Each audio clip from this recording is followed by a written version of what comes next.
A little girl, locked away in her own home. Starved, ignored, silenced, and ultimately murdered.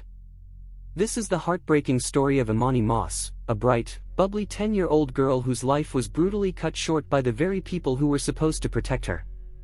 Her story isn't just tragic, it's a wake-up call for an entire system that failed her. Emani Gabrielle Moss was born on April 23, 2003, in Georgia, USA.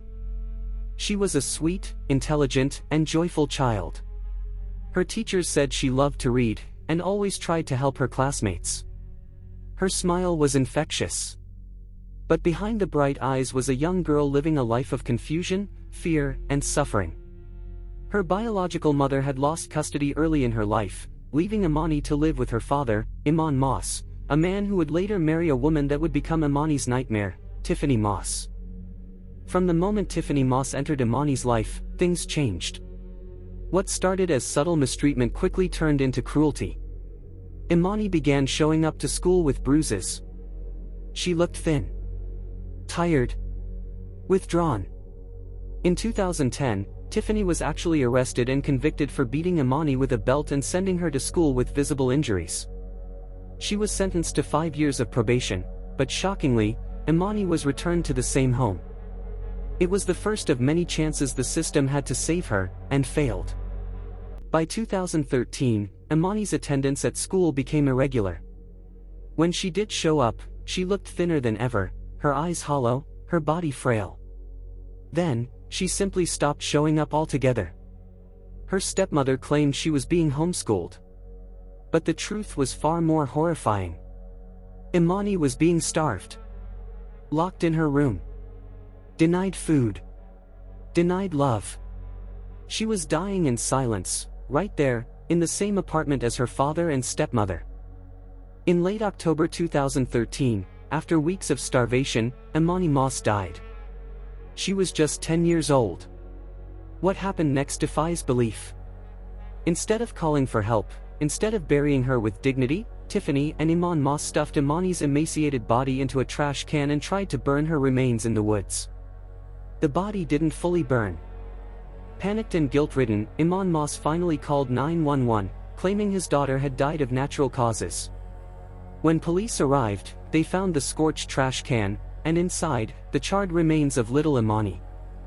The truth unraveled quickly. Emani Moss confessed, telling investigators that Tiffany was the one who had locked Emani away and refused to feed her. He admitted he did nothing to stop her. Prosecutors were shocked by the condition of Emani's body. She weighed just 32 pounds, the size of a kindergartner. The autopsy confirmed death by starvation. This wasn't sudden.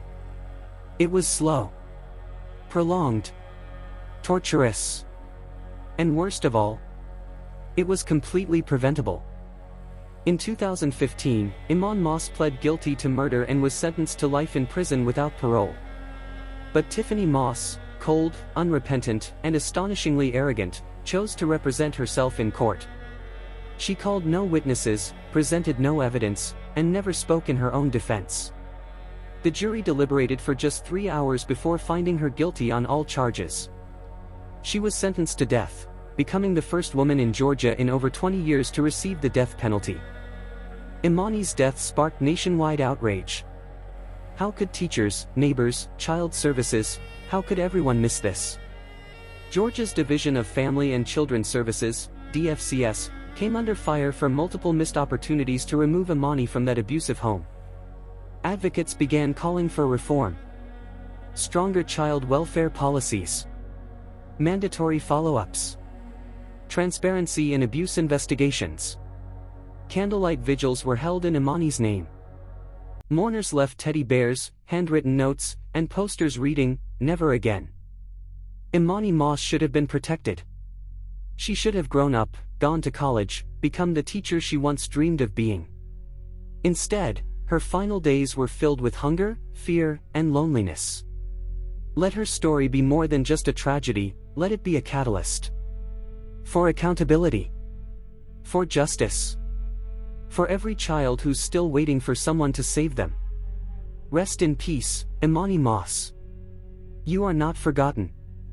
What do you think should have been done differently? Let us know in the comments. And don't forget to like, share, and subscribe for more stories on Behind the Crime, BTC.